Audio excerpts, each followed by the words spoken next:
प्यारे दर्शकों, आप सभी का हमारे चैनल में स्वागत है। धर्म से जुड़ी वीडियो देखने के लिए हमारे चैनल को सब्सक्राइब और लाइक करें। धन्यवाद। प्यारे दर्शकों, अगर आपने वीडियो का इससे पहला भाग नहीं देखा तो इस चैनल पर जाकर देखें। धन्यवाद। हम यह दुआ करते हैं कि प्यारे दर्शकों के ऊपर वाहिगुरु कृपा करे।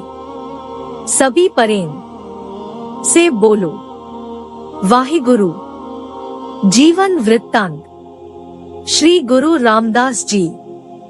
श्री रामदास जी ने लाहौर जाना। अकबर बादशाह का बुलावा पत्र परवाना पढ़कर गुरु अमरदास जी ने बाबा बुढ़ा जी आदि बुद्धिमान सिखों के साथ सलाह आदि करके श्री रामदास जी को लाहौर जाने के लिए कहा।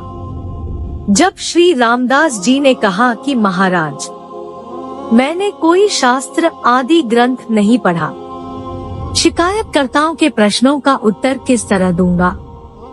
गुरु जी ने कहा, जब कोई प्रश्न करे तो उसका उत्तर देने के लिए हमारा ध्यान करके अपने दाएं बाजू की तरफ देखना। तुझे सब वेद शास्त्रों का ज्ञान हो जाएगा और प्रश्नों का उत्तर देने में कोई कठिनाई पेश नहीं आएगी। गुरु जी का हुक्म मानकर श्री रामदास जी लाहौर चले गए और दूसरे दिन ही कचहरी में पहुंच गए। बादशाह ने प्रश्नकर्ताओं को जब बुलाकर कहा, तुम्हें गुरु जी के विरुद्ध कोई शिकायत है? तो उन्होंने अपनी सारी बात ऊंच नीच और साझी संगत पंगत की गायत्री आदि मंत्र का त्याग बताकर हिंदू धर्म को एक बहुत भारी खतरा बताया। जब श्री रामदास जी ने उनके हर प्रश्न का उत्तर देकर बादशाह की तसल्ली करा दी तो फिर शिकायतकर्ताओं ने कहा, अगर यह ठीक कहते हैं तो गायत्री मंत्र पढ़कर मुझे बताएं। अगर इनको गायत्री मंत्र भी याद नहीं है तो फिर यह अपने क्षात्र धर्म में पक्के किस तरह हो सकते हैं? तब श्री गुरु रामदास जी ने गायत्री का पाठ और उसके अर्थ करके बड़ी सुंदर धुन और मीठी रसना के साथ सुनाए, जिसको सुनकर शिकायतकर्ता चुप रह गए। आप बादशाह को नमस्कार करके कचहरी से निकल गए। उपरांत बादशाह ने श्री गुरु रामदास जी को सिरोपाव देकर बड़े आदर के साथ विदा किया और कहा कि मैं यहाँ से वापस दिल्ली को जाता हुआ गोइंदवाल ठहर कर गुरु जी के दर्शन करूँगा। बीबी भानी जी की सेवा और वरदान भानी जी अपने गुरु साहिब जी की बहुत सेवा करती थी। प्रतिदिन प्रातः काल उठकर गर्म पानी के साथ गुरु पिताजी को स्नान कराती थी और फिर गुरबाणी का पाठ करके गुरु के लंगर की सेवा करती रहती थी। एक दिन बीबी जी ने यह देखा कि जिस चौकी पर गुरु जी स्नान कर रहे हैं उसका एक पावा टूट गया है। उस पावे के नीचे बीबी जी ने अपना एक हाथ दे दिया कि चौकी के एक तरफ गिरने से गुरु जी के वृद्ध शरीर को चोट न लग जाए। पावे के नीचे हाथ देने से बीबी जी के हाथ में पावे का कील लग गया और खून बहने लगा। जब गुरु जी स्नान करके उठे तो आप जी ने देखा कि बीबी जी के हाथ से खून बह रहा है। तब आप जी ने बीबी जी को इसका कारण पूछा तो बीबी जी ने सारी बात बता दी। बीबी जी से सारी बात सुनकर गुरु जी ने प्रसन्न होकर आशीर्वाद दिया और कहा कि संसार में आपका वंश बहुत बढ़ेगा, जिसकी सारा संसार पूजा करेगा। गुरु गद्दी के लिए परीक्षा। श्री गुरु अमरदास जी की 2 सुपुत्रियां थी, बड़ी बीबी दानी और छोटी बीबी भानी। बीबी दानी श्री रामा जी से और बीबी भानी जी श्री जेठा रामदास जी से विवाहित हुई। बाउली की कार सेवा में दोनों ही संगत के साथ मिलकर बढ़ चढ़ कर सेवा करते थे, जिसके लिए गुरु साहिब जी दोनों पर ही बड़े खुश थे।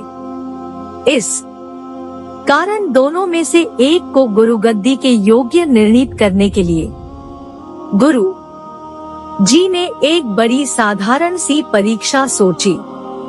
एक दिन संध्या समय गुरुजी ने बावली के पास खड़े होकर रामा को कहा कि तुम एक तरफ एक चबूतरा बनाओ जिस पर बैठकर हम बावली की कार सेवा देखते रहें, फिर बावली के दूसरी ओर जाकर इसी प्रकार ही श्री जेठा रामदास जी को एक चबूतरा तैयार करने के लिए आज्ञा दी। दूसरे दिन दोनों श्री रामा और जेठा जी अपनी अपनी इंटोंगारे से चबूतरे बनाने लग गए। सारा दिन काम करते जब दोनों ने चबूतरे तैयार करा लिए तो संध्या के समय आकर गुरुजी ने पहले रामे का चबूतरा देखकर कहा कि यह ठीक नहीं बना।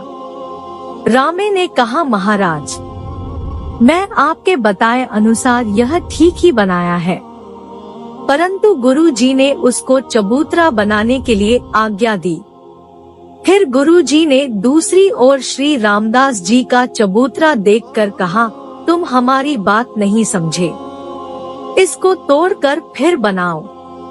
गुरुजी की आज्ञा सुनकर श्री रामदास जी ने अपना चबूतरा चुपचाप उसी समय ही तोड़ दिया और हाथ जोड़कर कहा, महाराज, मैं थोड़ी बुद्धि करके आपकी बात समझ नहीं सका, मुझे फिर समझा दो। गुरुजी ने छड़ी के साथ लकीर खींचकर कहा कि इस तरह का चबूतरा बनाओ। दूसरे दिन फिर जब दोनों ने सुबह से शाम तक लगकर चबूतरा तैयार कर लिए तो संध्या के समय फिर पहले रामे का फिर श्री रामदास जी का चबूतरा देखकर गुरुजी ने कहा, यह ठीक नहीं है, इन्हें गिरा दो और कल फिर बनाओ। रामे ने कहा, मेरा चबूतरा बहुत अच्छा बना हुआ है, मैं इसको गिराना नहीं चाहता।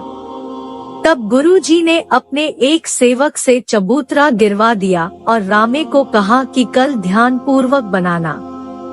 मगर रामदास जी ने अपना चबूतरा चुपचाप ही गिरा दिया और कहा कि मुझे क्षमा कीजिए, मैं भूल गया हूँ, आप जी की आज्ञा के अनुसार चबूतरा ठीक नहीं बना सका। गुरुजी फिर दोनों को समझा कर चले गए कि चबूतरे इस तरह के बनाना।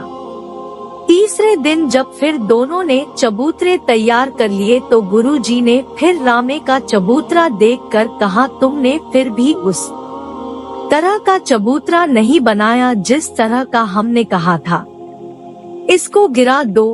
परंतु उसने कहा, मुझसे और अच्छा नहीं बन सकता, आपको अपनी बात याद नहीं रहती, फिर मेरा क्या कसूर है, आप और किसी से बनवा लो।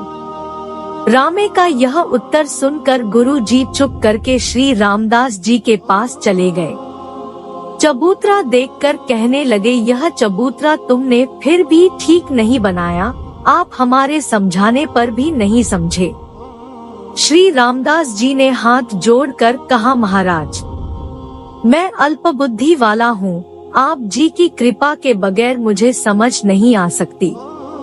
आपका यह उत्तर सुनकर गुरुजी बहुत प्रसन्न हुए और कहा कि रामदास की सेवा मुझे बहुत पसंद है, यह कभी अहम नहीं करते और सेवा में ही आनंद लेते हैं।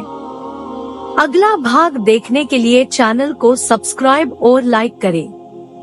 धन्यवाद।